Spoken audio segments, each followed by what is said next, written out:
Hello students, how are you all? Hope all is well. In our previous video, we studied the chapter Two Stories About Flying Part 1. In this video, we shall study Part 2, Black Aeroplane by Frederick Forsyth. But before we study the chapter, let us have a quick look at the biography of the author. Born on 25th August 1938, Frederick Forsyth is an English author, journalist, former spy, and occasional political commentator. He is best known for his thrillers such as The Day of the Jackal, The Orissa File, The Fourth Protocol, The Dogs of War, The Devil's Alternative, The Fist of God, Icon, The Veteran, Avenger, The Afghan, The Cobra, and The Kill List. Forsyth's work frequently appears on the bestsellers list, and more than a dozen of his titles have been adapted to Hollywood films.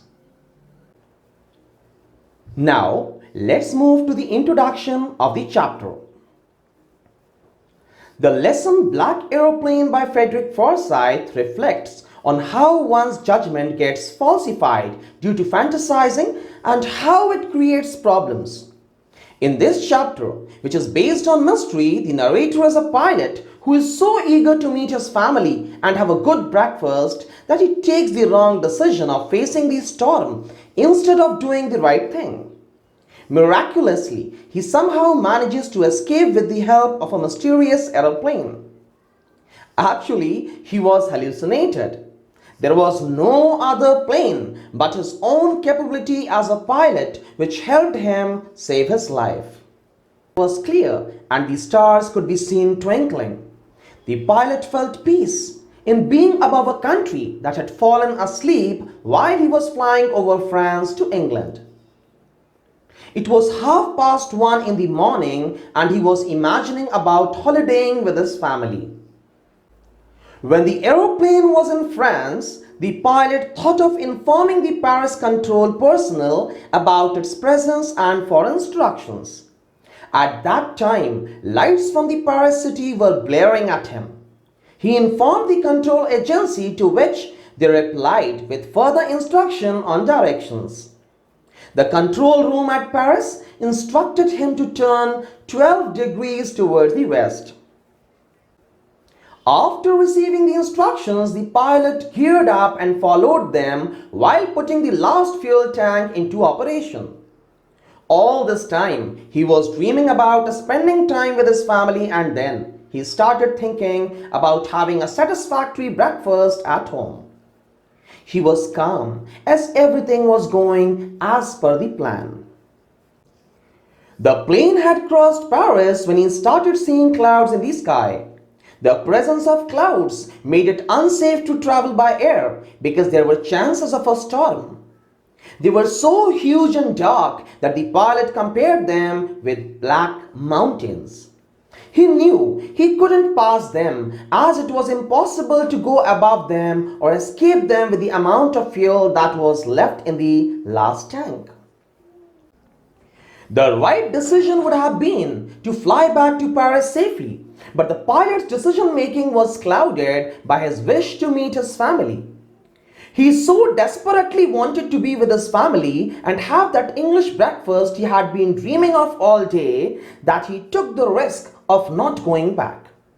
Thus, he headed the plane right into the storm.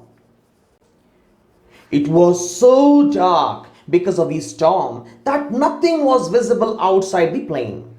He started losing control of the aeroplane. The compass and other instruments had also stopped working because of the bad weather.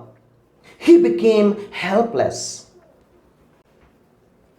He tried calling the Paris control agency who had helped him earlier but couldn't connect because of the weather. In the midst of nowhere, when everything failed, he saw a ray of hope when he saw another aeroplane. He felt relieved when he saw another pilot's face and willingness to help him escape the storm. He thought to himself that the other pilot is very kind as he knew that they were lost and was trying to help him. The other pilot took his plane ahead of the lost aeroplane to make it easier for him to follow, while the author followed him like an obedient child. He was also panicking because there was very less amount of fuel left. It was only then that he started coming out of the storm and could see the runway to land his plane safely. When he turned to thank the other pilot, he realized that the plane that helped him had disappeared as soon as he came out of the storm. The author did not know where he had landed, but was not afraid of leaving his plane unattended. He headed straight into the control room to ask about the other pilot.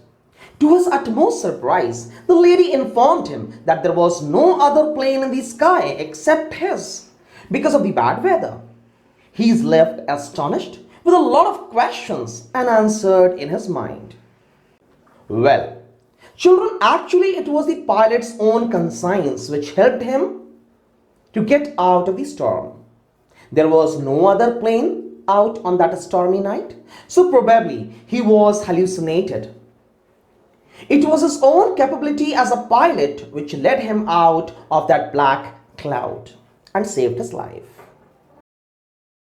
Thanks for watching the video. If you